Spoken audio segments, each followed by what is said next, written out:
በነገራችን ላይ ቅናት ሁለት አይነት ነው። አንደኛው ቅናት የእግዚአብሔር ቅናት ይባላል። የእግዚአብሔር ቅናት ፍጹም ቅዱስና ምንጩም ከፍቅር የሚመነጭ ስለሆነ ንጹህ ነው። የእግዚአብሔር ቅናት የሰው ልጆችን ለማዳንና ከፍቅሩ ማንነት የሚመነጭ ንጹህ ስጦታ ነው፣ ወይንም ደግሞ ንጹህ ፍቅሩን የሚገልጽበት መንገድ ነው። ይህ ዓላማ ለማዳን ነው።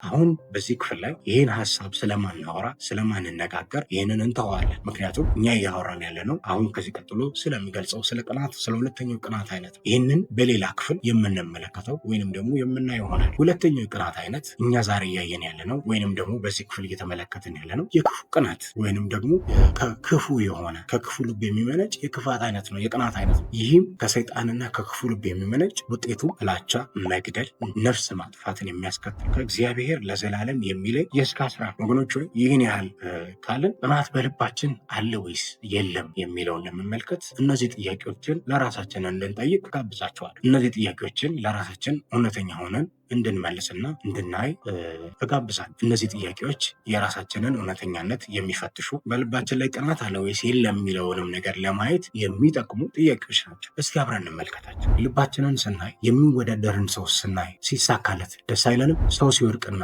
ሲጎዳ ደስ ይለናል? ሌሎች ሲመሰገኑ ቀር ይለናል? አዲስ የተለወጠ የህይወት ማንነት ወይንም ደግሞ አዲስ የተለወጠ ማንነት ሳይሆን የቀድሞውን ማንነት በማየት በዛ አሮጌ ማንነት እንደሰታለን? ሌሎች እንዳይመሰገኑ የራሳችንን ድንጋይ እንፈለቀላለን? ጥሩ ስራ ቢሰራ እያወቀን ማመስገን ወይም ደግሞ ደስ መሰኘት አይሆንልን? ሰው የሚሻሻልበትን ከመምከርና መንገድ ከማሳየት ይልቅ የሚጎዳበትን ምክር እንለግሳለን? ያወቅንበትን መንገድ ሌሎች እንዲያውቁ ፈቃደኛ አይደለንምን? መጥፎ አውርተን እናስወራለን?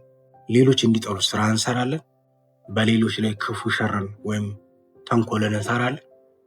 እንግዲያውስ እነዚህ ምልክቶች ውስጣችን ላይ ልባችን ላይ ካሉ የቅናት በሽታ ወይም ደግሞ የቅናት መንፈስ ውስጣችን ላይ አለና ውስጣችንን ማጥራትና ማየት ያስፈልጋል ማለት ነው።